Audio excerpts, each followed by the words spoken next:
नमस्कार। आपका एक बार फिर हार्दिक स्वागत है। अब तक हमने नेति, धोती और बस्ती के बारे में विस्तार से समझा। आज हम षटकर्म की चौथी और अत्यंत प्रभावशाली क्रिया नौली का अध्ययन करेंगे। नौली को हठयोग की सबसे उन्नत शुद्धि क्रियाओं में से एक माना जाता है। इसे सीखने में समय, धैर्य और नियमित अभ्यास की आवश्यकता होती है। लेकिन एक बात याद रखिए, नौली केवल पेट घुमाने की क्रिया नहीं है, बल्कि यह शरीर, मन और आत्मानुशासन का अभ्यास है। एक प्रेरणादायक कहानी। एक आश्रम में दो शिष्य योग सीख रहे थे। पहला शिष्य हर दिन कठिन आसनों का अभ्यास करता था, लेकिन उसका भोजन अनियमित था और पाचन कमजोर रहता था। दूसरा शिष्य पहले अपनी दिनचर्या, भोजन और श्वास पर ध्यान देता था। उसने धीरे धीरे उद्यान बंद सीखा और फिर कई महीनों के अभ्यास के बाद नौली का अभ्यास शुरू किया। कुछ समय बाद गुरु ने कहा, जिसने अपने पेट पर नियंत्रण पा लिया, उसने अपने जीवन पर नियंत्रण पाने की दिशा में महत्वपूर्ण कदम बढ़ा लिया। इस कहानी का संदेश है कि योग में प्रगति जल्दबाजी से नहीं, बल्कि धैर्य और सही अभ्यास से होती है। नौली क्या है?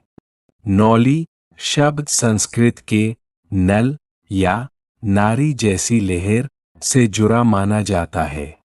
इस क्रिया में पेट की सीधी मांसपेशियों, रेक्टस एब्डोमिनिस, को नियंत्रित करके उन्हें बीच, दाएं और बाएं दिशा में संचालित करने का अभ्यास किया जाता है। इसे देखकर ऐसा प्रतीत होता है मानो पेट के भीतर लहरें उठ रही हों। यही कारण है कि इसे नौली कहा जाता है। नौली का उद्देश्य। योग में नौली का उद्देश्य केवल मांसपेशियों का प्रदर्शन नहीं है। इसका लक्ष्य है पेट की मांसपेशियों पर नियंत्रण विकसित करना, पाचन तंत्र को सक्रिय करने में सहायता करना, शरीर को उन्नत योगाभ्यास के लिए तैयार करना, अनुशासन, धैर्य और जागरूकता विकसित करना। एक सरल उदाहरण। कल्पना कीजिए कि आपने एक मशीन कई महीनों तक बिल्कुल नहीं चलाई। धीरे धीरे उसके पुर्जे जाम होने लगते हैं। लेकिन यदि मशीन का नियमित रखरखाव किया जाए, तो वह लंबे समय तक सुचारू रूप से कार्य करती है। इसी प्रकार शरीर भी नियमित गतिविधि, संतुलित आहार और व्यायाम से बेहतर कार्य करता है। नौली का अभ्यास इसी जागरूकता का एक उन्नत रूप है। नौली सीखने की तैयारी। बहुत से लोग वीडियो देखकर सीधे नौली सीखने का प्रयास करते हैं। यह सही तरीका नहीं है। नौली सीखने से पहले सामान्यतः निम्न अभ्यासों में दक्षता आवश्यक मानी जाती है। गहरी श्वास का अभ्यास, उद्यान बंद, अग्निसार क्रिया, पेट की मांसपेशियों पर नियंत्रण। इनकी मजबूत नींव बनने के बाद ही प्रशिक्षित गुरु के मार्गदर्शन में नौली सीखनी चाहिए। नौली के प्रकार। योग परंपरा में नौली के 3 प्रमुख रूप बताए गए हैं। मध्य नौली, बीच की मांसपेशियों को उभारना। वाम नौली, बाईं ओर की मांसपेशियों पर नियंत्रण। दक्षिण नौली, दाईं ओर की मांसपेशियों पर नियंत्रण। जब साधक इन तीनों में दक्ष हो जाता है, तब धीरे धीरे गोलाकार गति का अभ्यास कराया जाता है। योग ग्रंथों में नौली। घेरन संहिता और अन्य हठयोग परंपराओं में नौली को शरीर की शुद्धि और पाचन शक्ति को सक्रिय करने वाली महत्वपूर्ण क्रिया माना गया है। योगाचार्य इसे उन्नत साधना का भाग मानते हैं, इसलिए इसे शुरुआती अभ्यासियों के लिए तुरंत नहीं सिखाया जाता।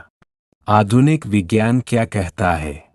आधुनिक विज्ञान यह स्वीकार करता है कि मजबूत कोर मांसपेशियां शरीर के संतुलन, मुद्रा, पोस्चर और रीढ़ की स्थिरता के लिए महत्वपूर्ण है।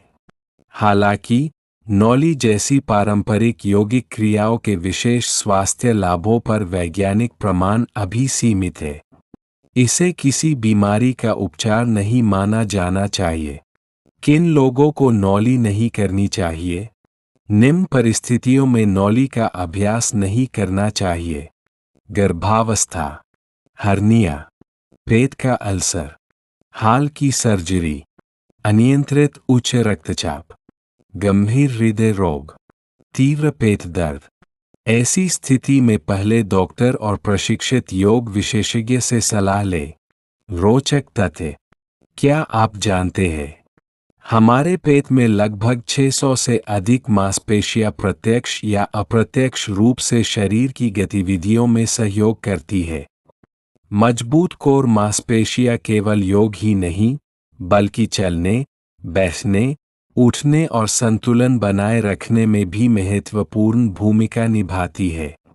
जीवन का संदेश: नौली हमें केवल पेट की मांसपेशियां नियंत्रित करना नहीं सिखाती, यह हमें सिखाती है कि जो व्यक्ति अपने शरीर पर अनुशासन स्थापित कर लेता है, वह धीरे धीरे अपने मन और आदतों पर भी नियंत्रण विकसित कर सकता है। योग की वास्तविक शक्ति इसी आत्मानुशासन में है।